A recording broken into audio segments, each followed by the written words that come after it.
it is, as we heard before, it is humbling when one is recognized for doing what one has a passion to do, and that is, in my case, public education. But it's also humbling when you are surrounded by amazing women, those who are officially recognized as Athenas, and those who probably deserve to be. And unfortunately, there's only one person, but I couldn't think of more inspiring and strong women than the 4 women in my category that I got to know. My dear good friend, Christine, and Elena, and Carrie. So I would like for you to please recognize them for all the work that they've done.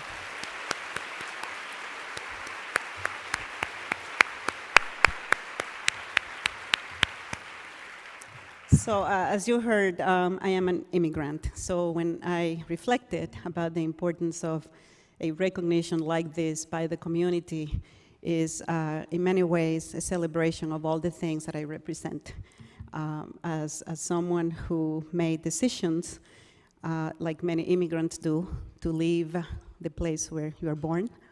In my case, my entire family and my friends and the things that I knew growing up that helped me feel safe. The people who celebrated me as a person, the people who educated me, it's all behind. I can always go back, right? It's only a couple of flights away. So I do go see my mother, but I take this recognition very seriously. And someone asked, what do you think being an Athena means to you? And I said, it makes me even more responsible to continue to do the good work that I have chosen to do. In my case, with the Maricopa Community Colleges, 25 years in the system. And every day I get up grateful that I have an opportunity to serve the community and to serve 230,000 people, and I usually say real people with brains and hearts and lives, who are coming to community colleges because they want a better life. And if we did not have our doors opened, they wouldn't have that opportunity. So I take all of me, it's not only the person that I am, but the work that I do as with pride and gratitude and responsibility, because we give hope to people and we help people have a better life. So that's why I get up in the morning and I go to work, and why I have chosen to have a life of service. This was a very long process, and I think all of the nominees agree with me, but it was also a very reflective process. They don't ask you easy questions. They want you to be thinking about yourself as a professional, as a woman. So there was a lot of reflection going on, and it allowed me that space to go back and remind myself of who I need to be a role model in the community, and all of the things that are important to my mother and my grandmother and all the women in my family who are very strong women, by the way. I have great role models. And the responsibility, again, that I have in the community. But as I was doing that reflection through the process, I also saw a review for a new book that's out. It's called The Book of Joy, written by Dalai Lama and Bishop Tutu. And they say that there are 8 pillars of joy, and they're divided in 2 ways. Some of them are of the mind, and some of them are of the heart.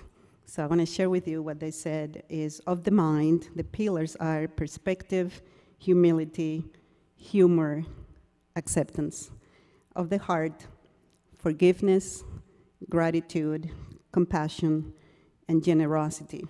So quite frankly, my first reaction was only 8. And then I was thinking, I wonder what would have happened if an Athena would be sitting at the table with the 2 of them to come up with the pillars of joy. And I decided that we women, we know that those are important pillars, but there's much more that we do that makes us who we are. Strength and nurturing, and again, the gratitude, the patience, the many self-awareness, and many other things that we as women need to develop to be successful, and I mean successful in the entire meaning of that word, including the work we do in the community. So I would like to say thank you to the person who nominated me, a dear friend and colleague, Pearl Chang Isao from Expect More, Arizona, who is a former ATHENA. So thank you, Pearl, for the nomination. And it wasn't just a nomination, it's one of those like, you have to do this, Maria. When I said, oh, I don't know, I'm so busy. No, you have to do it. So I'm glad I did it. Thank you, Pearl. I want to say thank you to the Chamber and all of the people who participated in the selection committee, because I know clearly it was not an easy decision. All of the ATHENAs in my life, and some of them are here with me today, and some of them are back in the Dominican waiting for me to call and at least send a picture, right?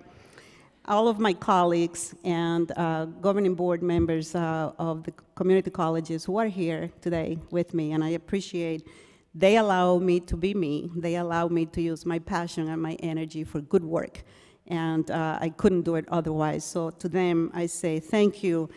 And of course, my family, my daughter, my son, my daughter Gabrielle, my son John, and my husband Michael, who I'm not sure knew what he got into when he asked me to marry him 31 years ago. And every day when I say, you know, we have a thing, yeah, it hasn't been easy, and I say that, and then he say, well, no kidding, you know. I have to put up with you. So he has been a great partner who has allowed me to become the person that I am today. And then thank you to a great nation like this one that opens doors to immigrants like me with the belief that we're here because we want to work hard, because we want to have a better life, because we know there are opportunities in the United States that do not exist in other places for people like me to become the full potential that I was meant to be. So to all of you, get out and vote. It's important. But also thank you for welcoming. I appreciate it.